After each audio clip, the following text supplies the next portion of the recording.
सफल होगी तेरी आराधना।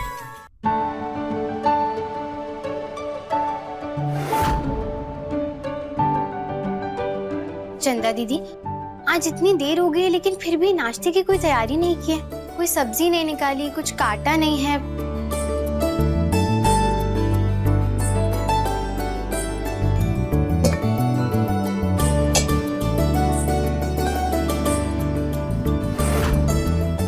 ये लाइटर कहाँ रख दिया है?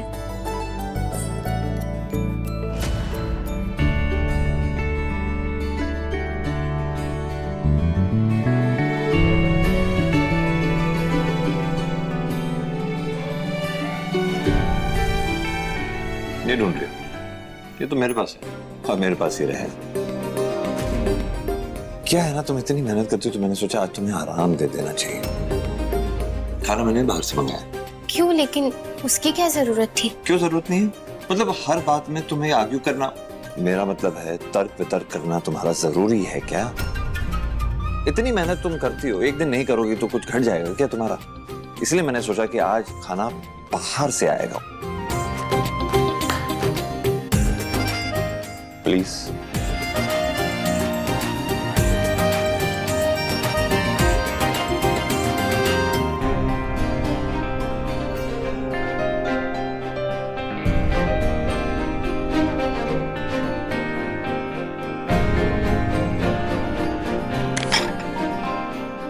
बड़े भैया ने आज नाश्ता बाहर से मंगवाया है। वो अंग्रेजी में क्या कहते हैं, सरप्राइज है बड़ी भाभी के लिए। ओह, देखिए जरा।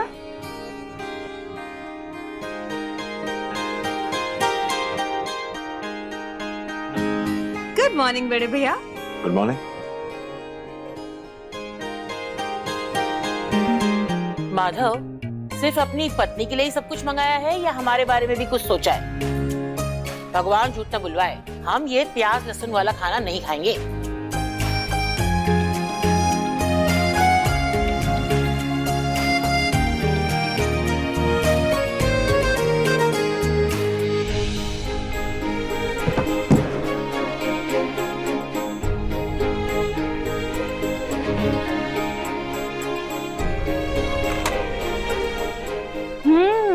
पूरन पोली। अरे वाह, उपमा भी है।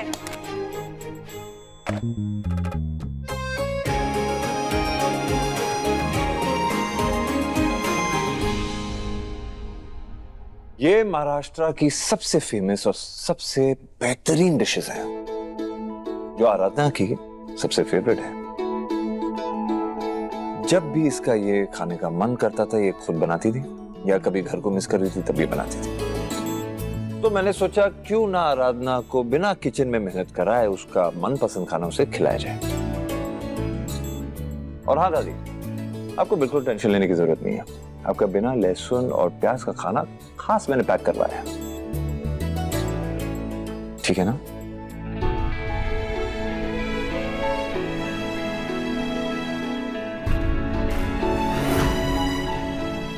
बाकी सब लोग कहाँ हैं? और दीदी?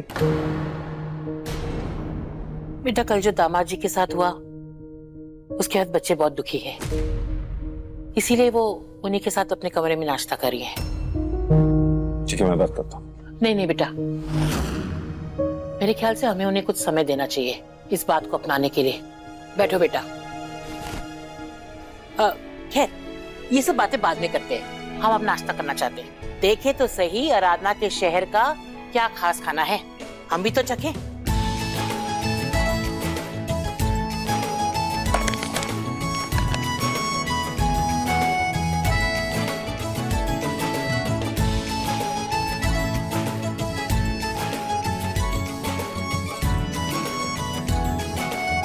वैसे बड़े भैया, आपने बरेली में महाराष्ट्र का खाना कहाँ से ढूंढा? मेरा एक दोस्त है, एक शेफ है, उसी की मदद लेनी पड़ी, उसी ने ये सब अरेंज किया मेरे लिए। नाश्ता तो बहुत बढ़िया है, खाकर मजा आ गया। बड़े भैया, वैसे मैंने आपको कभी पहले किसी के लिए इतने पापड़ बेलते हुए नहीं देखा। किसकी मोहब्बत में कर रहे हैं सब?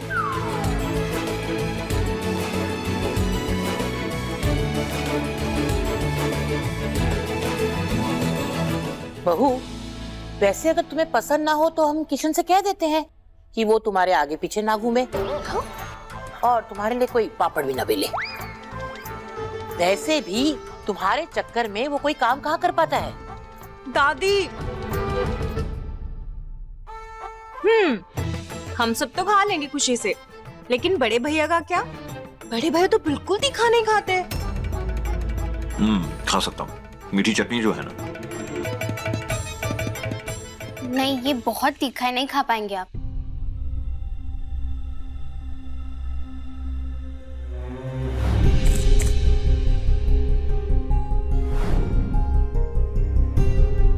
अगर तुम मेरे लिए इतनी हिम्मत करके उस लड़की को मेहंदी लगा सकती हो जो तुम्हारे पति के साथ शादी करना चाहती है, तो तुम्हारे लिए मैं क्या थोड़ा सा तीखा नहीं खा सकता?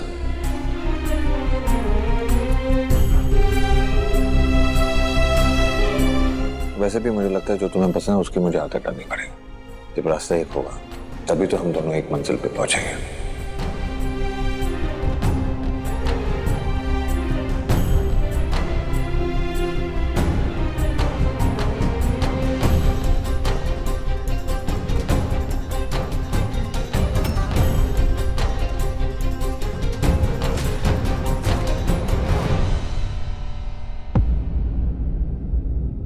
कोई जरूरत नहीं है ये खाने की।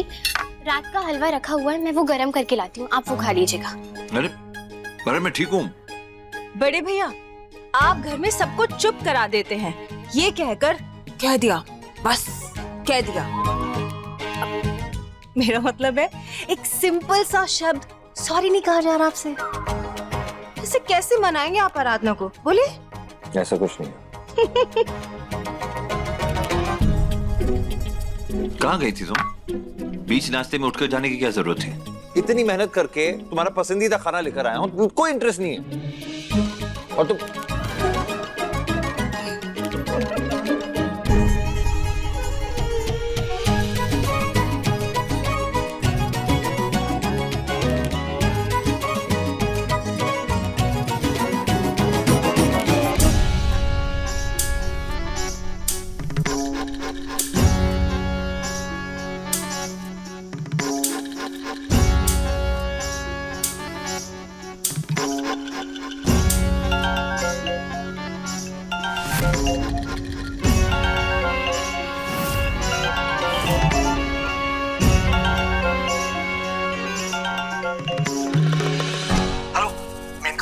मेनका, ये कहाँ फंसा दिया तुमने मुझे? पूरे जिले की पुलिस मेरे पीछे पड़ी हुई है और मैं चोरों की तरह मुंह छिपाता फिर रहा हूँ। और तुम आज सुकून से अपने घर में बैठकर आराम फरमा रही हो ना? जब से हमारा रिश्ता तुम्हारे साथ जुड़ा है, सुकून शब्द हमारी जिंदगी से गायब हो चुका है कृष्ण। तुम्हारी मुसीबतों की वजह हम नहीं है, खुद तुम्हारी करतूतें हैं। खुद को बहुत होशियार समझते हो ना तुम, लेकिन वो लड़की देविका तुमसे आगे निकल गई। चाकू उसने बदला, हमने नहीं। तुम जब भी फैसले लेते हो ना प्रशांत, सिर्फ अपने मतलब के लिए लेते हो, लेकिन कभी ये सोचने की कोशिश नहीं करते हो कि तुम्हारे फैसलों का असर हमारे परिवार पर कैसे पड़ता है। तुम्हारी वजह से कल शिवानी पूरी रात रोती रही, वो सोई नहीं, और हमारा बेटा आर्यन खुद को बहुत ही मजबूर और बेबस समझ रहा था। आज एक बार फिर तुम्हारी वजह से हमारे बच्चे टूट रहे हैं और उनकी माँ यानी कि हम मेनका उन्हें संभाल रहे हैं। देखो मेनका प्लीज, मैंने तुम्हारा ये लेक्चर सुनने के लिए तुम्हें फोन नहीं किया है। तो फिर किस लिए किया तुमने? देखो मेनका, अब मुझे इस झमेले में नहीं रहना है। मैं इस शहर को छोड़कर जाना चाहता हूँ, लेकिन इस मर्डर की तलवार मेरे सिर पर आकर लटक गई है। इस तलवार को किसी तरीके से दूर करो। और चाकू मेरे खिलाफ एक पुख्ता सबूत बन चुका है, और उस सबूत को मिटाने का तरीका तुमसे बेहतर और कोई नहीं सोच सकता है मेनका। एक बार वो सबूत मिट जाएगा ना, तो मेरे खिलाफ कोई केस नहीं बनेगा। मेरे लिए नहीं सही, हमारे बच्चों के लिए एक बार मेरी हेल्प कर दो प्लीज। देखो मेनका, मेरी एक बात ध्यान से सुनो। मैं वो पहाड़ी वाली पुरानी हवेली है ना, उसके पीछे जो हमारा छोटा घर है, जिसके बारे में किसी को ज्यादा नहीं पता है, मैं बस वहीं छुपा हूं। तुम आज शाम को 6 बजे एक पुख्ता सा प्लान बना के, फुल प्रूफ प्लान वो बना के मेरे पास आओ। और प्लान ऐसा होना चाहिए कि सांप भी मर जाए और लाठी भी ना टूटे। आओगी ना मेनका?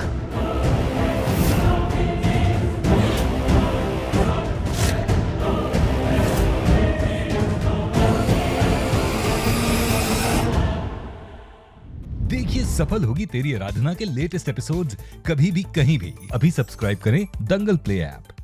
अपने पसंदीदा शो के फुल एपिसोड देखने के लिए अभी डाउनलोड करें दंगल प्ले ऐप।